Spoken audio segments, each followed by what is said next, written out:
Ce lundi, la réouverture du centre des œuvres universitaires de Dakar a été hyper mouvementée.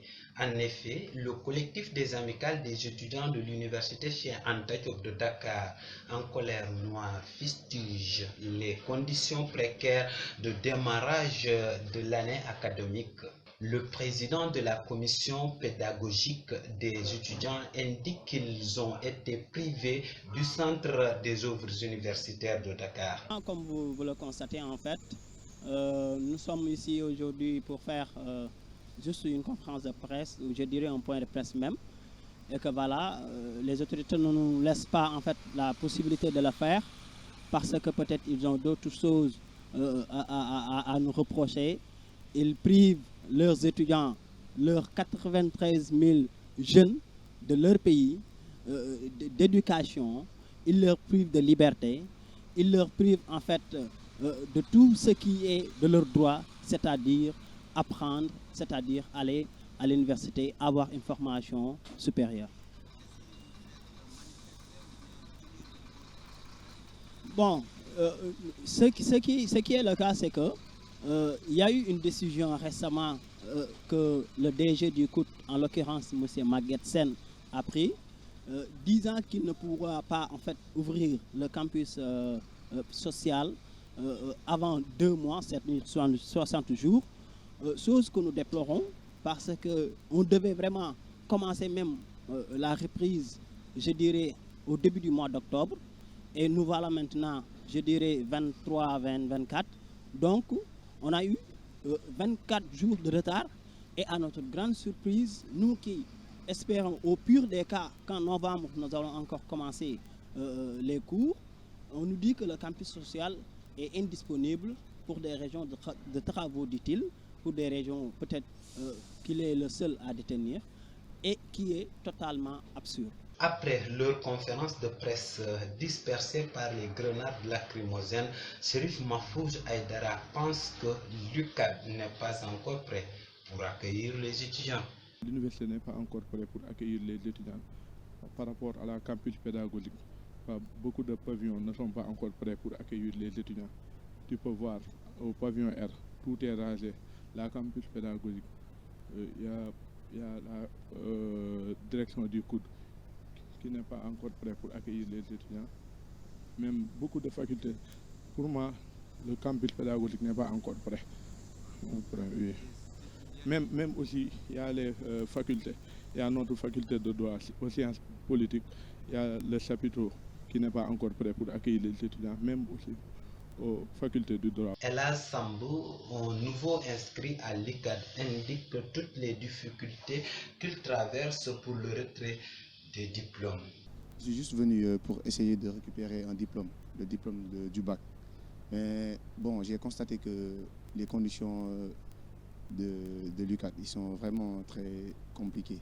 Parce que déjà, on te demande de te lever très tôt pour venir ici et essayer de récupérer ton diplôme. Maintenant, je suis venu depuis ce matin, j'ai des difficultés, j'éprouve des difficultés pour prendre mon diplôme. On m'a dit d'aller inscrire mon nom quelque part pour aller encore attendre. Je suis sûr que demain aussi, si je reviens ici, je n'aurai pas la possibilité de prendre mon diplôme. Je pense que l'État aussi devrait essayer de mettre sa main dessus pour essayer d'aider les étudiants. Une réouverture visiblement quasi impossible, les étudiants pensent à élargir le mot d'ordre de la grève dans toutes les universités du Sénégal.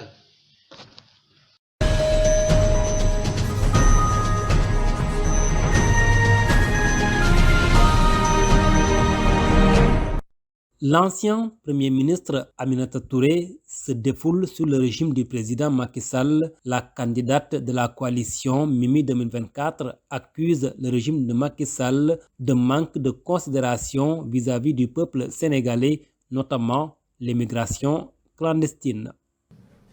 J'accuse le président Macky Sall et son candidat maquillé, son Premier ministre Amadou Ba, de manquer totalement de compassion à l'égard de nos jeunes qui risquent leur vie et trop souvent meurent en prenant les pirogues du désespoir.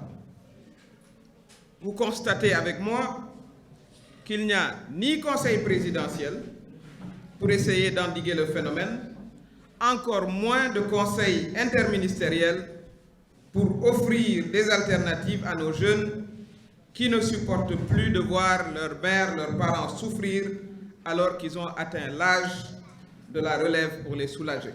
L'ancienne ministre de la Justice qualifie de campagne électorale déguisée la tournée économique du candidat Amadou Ba, qui déroule selon elle librement ses activités. Tout le monde sait que le président Macky Sall et son premier ministre Amadou Ba sont en pleine campagne électorale avec les moyens de l'État, alors que les Sénégalais souffrent et que le Woyofal de la Sénélec est devenu le Diesel. À 4 mois de son départ de la tête de l'État, le président Macky Sall devrait vraiment avoir pitié de nos deniers publics dépensés en kérosène ou autres charges lourdes liées à ces déplacements. Et il devrait plutôt se concentrer à chercher à soulager un tant soit peu la pénibilité extrême de la vie de nos concitoyens. Au même moment, elle fustige le traitement réservé aux candidats de l'opposition qui sont bloqués à chaque étape de leur caravane. Son candidat Amadou Ba, chef du gouvernement, à défaut de trouver des solutions au mal-vivre des Sénégalais, devrait économiser toutes ses dépenses et utiliser cet argent, par exemple en dons alimentaires, pour les nombreux Sénégalais qui peinent à trouver à manger. Pendant que le président et son premier ministre sont en campagne, à peine déguisés, vous l'aurez constaté, mesdames, messieurs, toute activité de l'opposition est systématiquement interdite. Aucune activité du F24, aucune, je dis bien, n'a été autorisée depuis son rassemblement historique. Rassemblement jamais vu de mémoire de démocrate. Pendant ce même temps, les candidats en tournée de l'opposition sont harcelés, mais Amadou Ba, candidat d'une partie de l'APR, vous le savez bien, pas toute l'APR, et d'une partie de Benno Bokk Yakaar, lui, il peut faire ce que bon lui semble. L'ancien Premier ministre a réitéré son invitation à Amadou Ba à un débat public. Pour elle, Amadou Ba est le symbole type du troisième mandat en parlant de continuité de l'action de Macky Sall.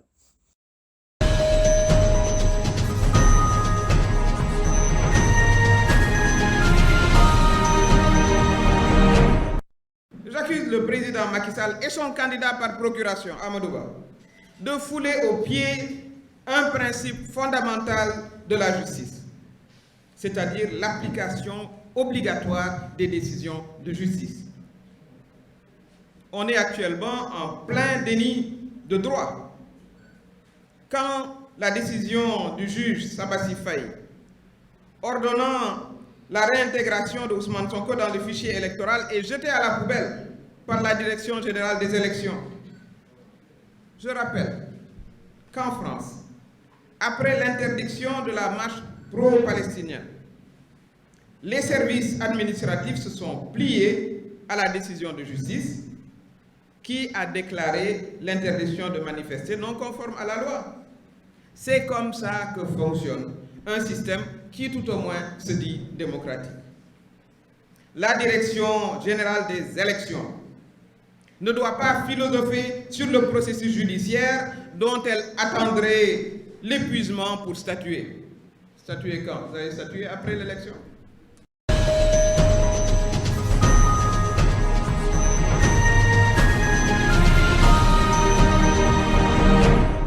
Le parti au pouvoir et l'opposition sont dans un climat de tension préélectorale. Les autorités sénégalaises interdisent la pré-campagne à l'opposition alors que Benno Bokk Yakaar mène la tienne avec quiétude. Abdoulaye Diop, trouvé aux HLM, nous donne son avis.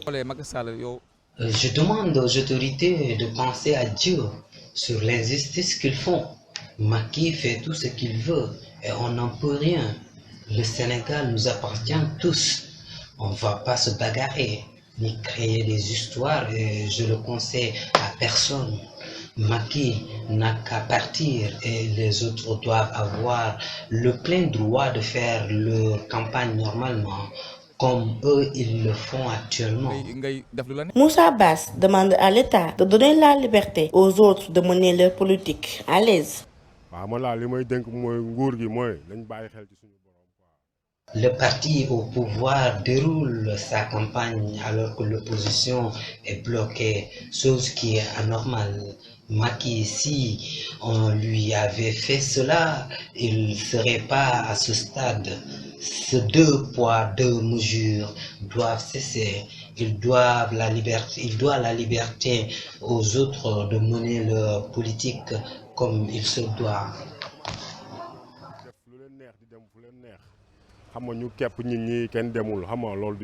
Cette situation d'une injustice totale pour bon nombre de citoyens rencontrés, notre pays a fait un recul démocratique constaté même sur le plan international.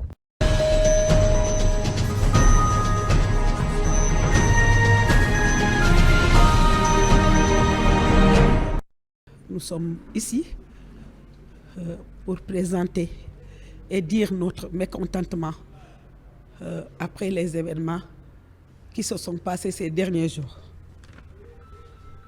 Communiquer, nous responsables des fédérations de l'extérieur du Parti démocratique sénégalais avons pris connaissance de la décision de nomination des délégués régionaux chargés de la collecte des parrainages pour le candidat Karim Meïssa Wade. Nous avons procédé à une analyse profonde du processus de désignation des profils retenus.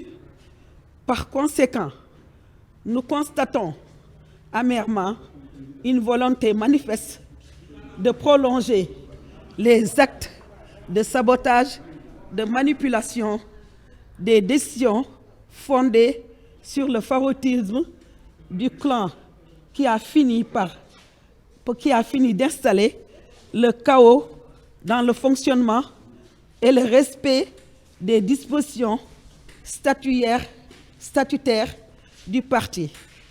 La diaspora dénonce le manque de considération de la direction du parti qui gère amèrement les stratégies politiques.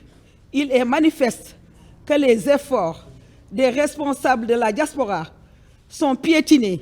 Ces derniers n'ont ménagé aucun effort sans apport d'un centime du parti pour engager des victoires lors des parrainages et élections législatives de 2022.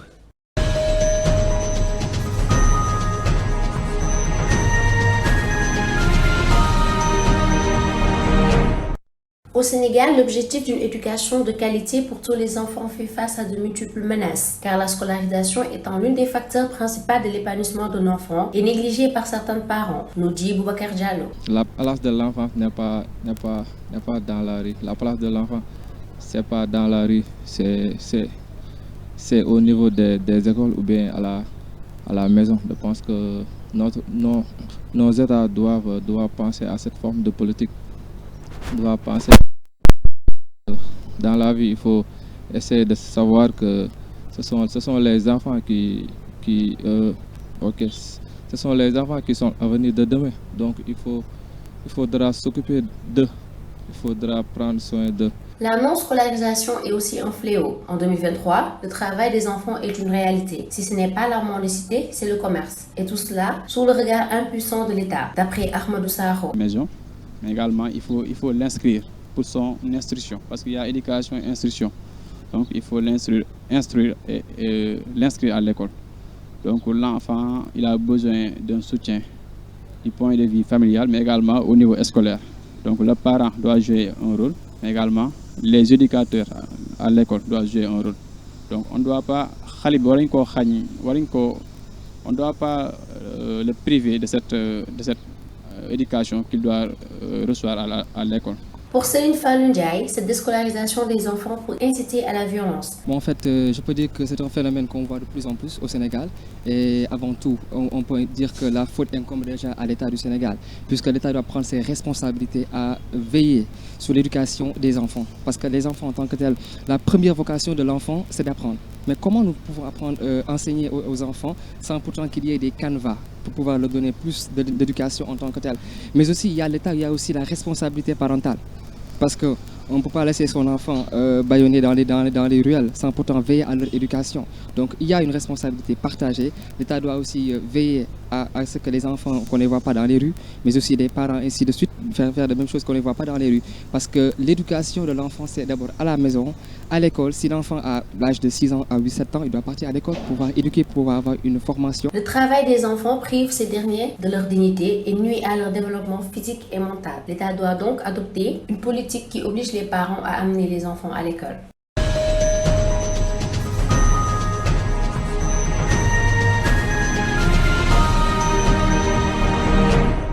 Au Sénégal, une attitude jugée trop féminine est très vite apparentée à l'homosexualité. Dans ce pays laïque, à majorité musulman, l'homosexualité est bannie, ce qui est largement considéré comme une déviance. La loi réprime d'une peine d'emprisonnement d'1 à 5 ans. Amédou Traoré, prouvé au JASLEM, nous dit que c'est la faute aux parents.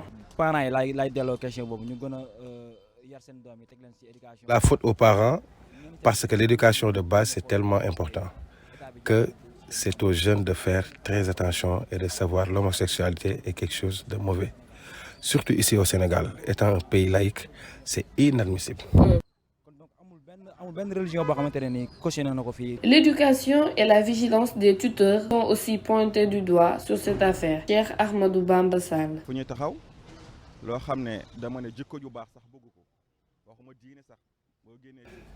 Les jeunes d'aujourd'hui ne savent pas ce qu'ils font. Ils n'ont plus de pudeur. Quelque chose que la religion a banni, on ne doit pas jouer avec ça.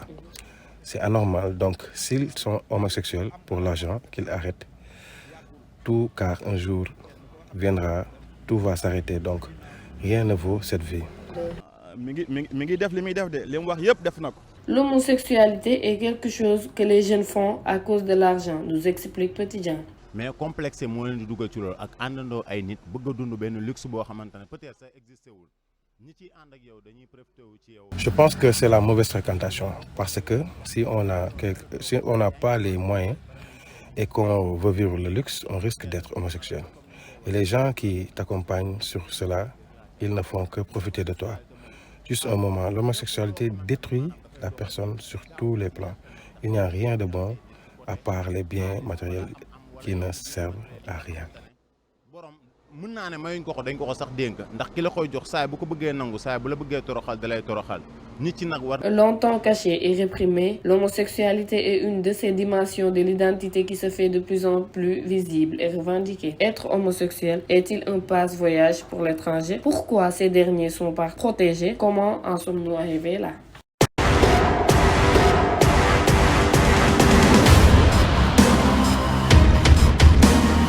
Démarrons avec le championnat local. Teungueth FC s'impose 2 buts à 1 et remporte l'édition 2023 du Trophée des champions qui opposait le champion du Sénégal, Génération Foot, au vainqueur de la Coupe de la Ligue Teungueth FC. Ainsi, les Rufisquois enregistrent le 2e trophée de la saison. Coupe du Monde U17 en vue de la Coupe du Monde qui débutera le 10 novembre en Indonésie. Le Sénégal a remporté son match de préparation 4 buts à 0 face au Panama ce dimanche en Turquie. Actualité des internationaux sénégalais. L'Olympique de Marseille d'Ismaïla Sarr et Iliman Ndiaye n'y arrive plus. Abattu sur la pelouse de Nice ce samedi, Marseille reste sur 4 défaites et 3 nuls sur ses 7 derniers matchs. Le FC Metz de Lamine Camara chute à Monaco de Krépin Diatta 2 buts à 1 malgré l'énorme but inscrit par Lamine Camara à la 4e minute de jeu. Les Monégasques Basques ont réussi à arracher les 3 points aux Grenades et filent à la première place de la Ligue 1. Série A en Italie, Boulaye Dia inscrit son premier doublé de la saison avec la Salernitana. Après avoir été mené 2-0, l'avant-centre sénégalais a d'abord réduit le score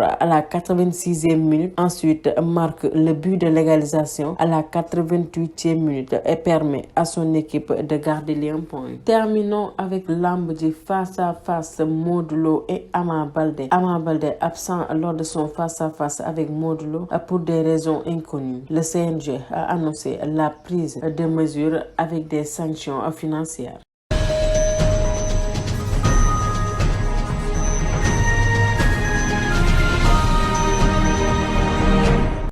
Le forum Paix et Sécurité qui s'est tenu ce week-end à Lomé a pris fin hier dans la capitale togolaise avec pour thème comment renforcer les transitions politiques vers une gouvernance démocratique en Afrique. Ce forum a eu pour participation l'ONU, l'Union africaine et de pays du Sahel.